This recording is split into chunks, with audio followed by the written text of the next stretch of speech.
سوې ده خو زه په هغه باندې دومره نیم درېدلی لکه نن ورځ چې زه په معتادینو باندې دغه موډریان چې معتادینو نشه کې ول په دې حالت کې چې دوی شهیدان شول زه په مجدو باندې ډېر ودرېدلم په هغه تجویز باندې زه دومره نیم درېدلی لکه دوی چې ودرېدلم موږ عمران لرو داسې حکیمان لرو چې هغه درد لري احساس لري د خپلو ماتحتو افرادو سره د خپل ولس سره یو درد یې په زړه کې ده د خپلو امراو ماتحت لاندې ودرېږي د هغوی قیادت لاندې ودرېږي د هغوی د سولې لاندې ژوند وکړي دا مهمه فریضه ده کله چې د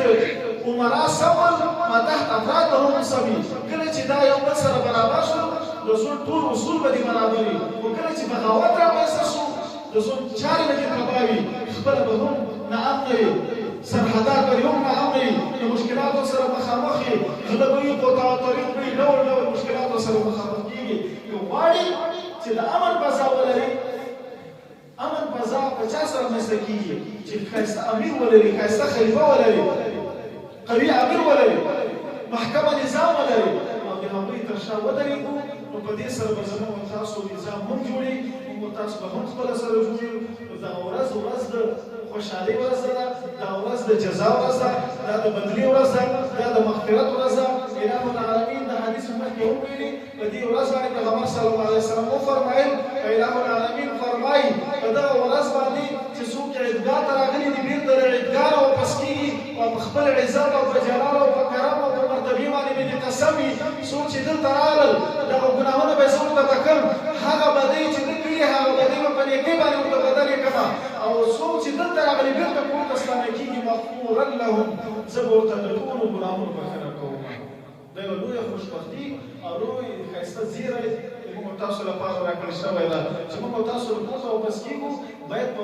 ښایسته تندي باندې په خوش تندي باندې مخامخ شو یو بل سره ستړي مه شي موږ ملاقاتونه وکړو ټولو ته سیمې خلاصې وګرځوئ کور ته چې راغئ په کورو کې د غم خبرې مه کوئ د مصیبت خبرې مه کوئ همداشان دي چې کله یو کور ته لاړې داخل شولې د غمزده کور ته لاړې د مړي کور ته لاړې هلته مړی مه ورته یادوئ خوشحالي ورکړئ فرح ورکړئ دا د فرح ورځ ده دا د خوشحالي ورځ ده اظهار السرور فی الاعیاد مستحب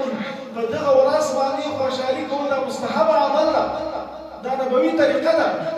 نو دې ورځ باندې باید موږ تاسو خوشحالي وکړو د غم ورځ یې هغه ورځ چې په کومه ورځ باندې مړی شوی هلته ورسره غمرازي ولمانځه چې نن ورځ د خوشحالۍ ورځ ده نن ورځ ورسره خوشحالي ولمانځه هغه یتیمانو د کونډو په لاسونو په سرونو باندې لاسونه کش کړئ هغوی په حال باندې ورحمېږئ هغوی سره همکاري او مرسته وکړئ اله العالمین د دغه ورځ دا ورځ د فرح وګرځي او دا ورځ د امن او د سکون او د ډاډ وګرځوي یو بل ته سره خوشحالي باید وکړو او بل ته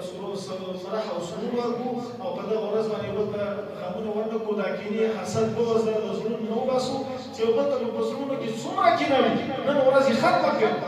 دغه کینه یو داسې ناوړه او بد مرض ده چې دغه مرض په کله په زړه باندې ولګي نو ایمان دې له منځه وړي هر څه له منځه وړي نو دغه ورځ د خوشحالۍ ورځ ده اله العالمین موږ تاسو لپاره سبب د خوشحالۍ وګرځوي